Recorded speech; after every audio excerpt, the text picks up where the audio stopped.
Hey guys, I'm back again with another video which is meant to explain to completely new players how to properly set up their damage, how weapon swapping works in this game because it's different than in Path of Exile 1, how engraving gems works, and a little bit of an explanation about the skill tree, as well as an explanation on how to set up couch co-op and what is necessary and where to find it. And if you think that I may have missed something or didn't notice an issue, something that needs more explaining, please share your comments down below and I'll make sure to address them in the next video. Hope you enjoy. Here I wanted to explain a little bit about how to set up your damage output properly. So basically, and I also didn't notice this at first, we have two weapon sets, right? Set number 1 and set number 2.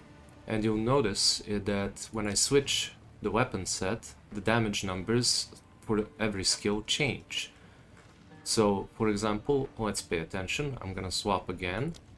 And, for example, Incinerate. Damage output 104. If I swap again, 74. The thing the game doesn't tell you is that you can, if you swap to a different staff, that's the damage output you're going to get. And we can prevent this, so that when we use the skill, it will use the better staff of the two. You click on this arrow here, and you will see here, used with weapon set option. We have option number 1 and number 2. Let's uncheck number 1. See? Now it only says number 2, damage 104. So no matter what I do, no matter what set I use, the damage is going to remain the same for Incinerate. The only difference being that the number of, well, the level of the skill changes, but that doesn't matter because it's always going to default to staff in set number 2. And then we proceed to do this for every skill that we have. Lightning Bolt cannot be changed as it is bound to the staff we're using, and this is staff in set number 1. The same goes for Freezing Shards, but the rest of the skills can be changed. Flame Wall. DPS 134. We swap 78. Okay, so we need number 2. Turn off set 1. And we go on and on.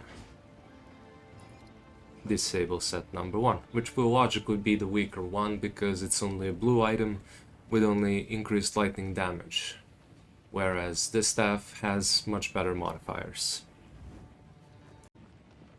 And you'll see, for example, for Ember Fusillade, it is currently using the weapon set number 2. If I disable number 2, it's gonna say DPS 82, even though the staff is still being used. So the game auto swaps as you play. So we're gonna leave it at set 2. And on we go.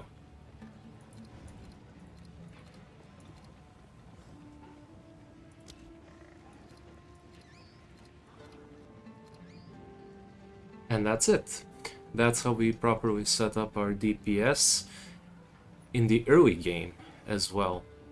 Now I'm in Act 2 here, but that doesn't matter. As soon as you get 2 staves, you should try to pay attention to which skill is being used with which weapon, because your DPS can vary greatly. Just look here, Cold Snap, 1000 damage. And if I swap it to set number 1, 531. So that's 50% damage output lost.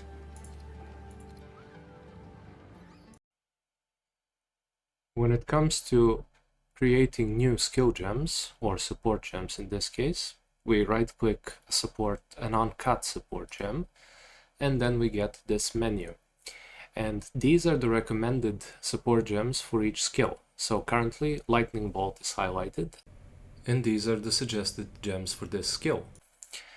And let's see if we have, yes, we have Freezing Shards, which has no socketed support gems. So again, we have the recommended ones, and we can, for example, I haven't chosen Frost Nexus. If I click on it, I can click Engrave, and then I'll get the gem, which then I can socket here, or in any other of these skills. But if you are feeling adventurous, you can unclick the Show Recommended Gems, and then you get the full offer of everything that you can use. And the grayed out areas, the grayed out skill gems, are those that we couldn't use because we are missing some requirement. In this example, we're missing 10 strength. It also says current strength level 7. So we cannot use these. So you can pick any support skill from here, but this is probably not recommended for beginners. So you should probably try and stick to the recommended gems until you get more familiar with the game. So in this example, I'm going to pick a support gem for Frostbolt. So we're going to pick Deceleration. We click and we engrave, and there it is, Deceleration. It requires 15 dexterity to be used, and now if I press G, and you can also see that it lists the supportable skills. Arctic Armor cannot be supported by Deceleration. And so now we can take this gem and we can socket it into any of the skills. We don't have to put it into Frostbolt, even though that's where we unlocked it. We can put it into Orb of Storms, for example. Oh, sorry, we cannot. Yeah, we cannot because I do not have 15 dexterity. Easily fixed. We go into the skill tree and we find an attribute node, +5 to any attribute. We click on it and we select between strength, dexterity, or intelligence. Let's pick dexterity, apply points, exit, press G, open the inventory, and now we can put it anywhere we want, in any socket that in any skill that can be supported by this skill gem. And that's not the only way to solve the problem of missing attributes. You can also find the attributes on your gear. For example, dexterity or strength or intelligence can commonly be found on any piece of gear item. Now I wanted to talk about setting up couch co-op, because this wasn't clear to me, at least in the beginning, on how to do it. So let's go log in. And let's say that we don't want to use our existing characters. So what's the next step in setting up couch co-op? We go to this gear above in the upper left corner, click it, go to input, and in the input method, you see we have controller grayed out. So we turn on our controllers, and you will need 2 controllers. The game doesn't support one player playing on controller and the other one on mouse and keyboard. So we turn on both controllers. Okay, we select controller. Controller number 1. We choose which one we want that to be. Controller 1, okay. Scroll down, controller number 2. We select that, and there we have it. Do you want to save the changes? Yes. Okay.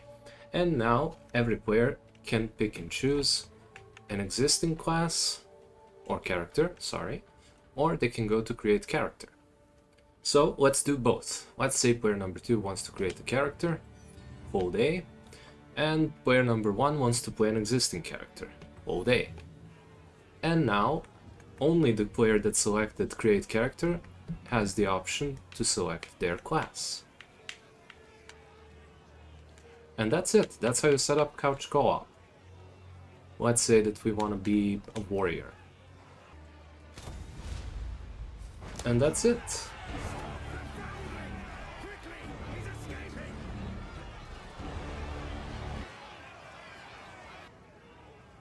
And now we load into the first level.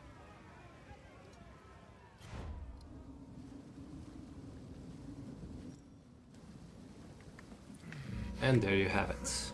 Both characters at the same level. The interface might be a bit confusing, but don't worry, it's actually pretty simple once you get used to the layout.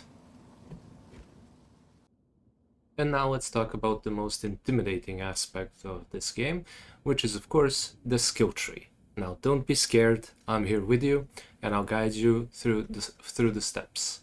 So this is the skill tree. or the skill hedge, because I don't know of any tree that grows like this unless it's a bird's eye view.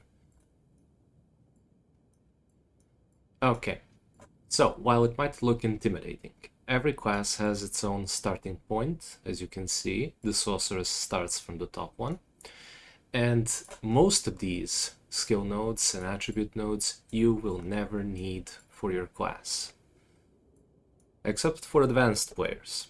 But as beginners, you should focus on the first part that you see here, the beginning of the tree. What you should know is that every class has a starting point that's associated with the points that it will most likely want to use. So let's see the first two. 10% increased spell damage and 10% plus 10 to maximum energy shield. So the sorcerers will usually use these attributes. And as we move on, again, we have increased spell damage plus 10 to intelligence. So this is the offensive branch. This is the defensive branch. Maximum energy shield everywhere. And there's a place where these two meet, and that's where we get cast speed, for example. So again, this might still feel overwhelming, but bear with me. Let's say that you don't know what to do, you don't know what's where. For example, I don't. I just know that in this entire upper part of the skill tree are all the nodes that are related to spellcasting. Some can be found on the sides, but most of them are concentrated around here. That was pretty much how it was in PoE1. But, for example, I don't know where cast speed can be found. So we go to search, I type in cast speed, and those nodes will become highlighted, as you can see. And this is actually what I'm building towards. As you can see, I'm missing just one node to unlock my first cast speed increase. And we can pick every one of them, and that's it. Let's say we want lightning damage. See, the node I've already chosen is highlighted, as is the other one next to it. Let's zoom out a bit. Here we have it again. Damage penetrates 15% lightning resistance. Again, useful if you're using lightning skills. And here we have it again. And that's pretty much it when it comes to the basics of using the skill tree. Just focus on the parts that are close to your starting point in the beginning, and as you get more familiar with the game, you can experiment, you can branch out into other parts of the skill tree if you want, or you feel the need to. But that's pretty much it. It's not that complex, it just looks like it is. And that's all I had to say about tips and tricks for new players, how to set up your damage, how to work the skill tree, how to weapon swap, and so on. I hope you found it informative, I hope that some of you find it useful, because that's the main reason I made this. And I hope that you liked the video, so if you did, please, again, click like, share, subscribe, all those lovely things, and I'll see you in the next one, Exiles.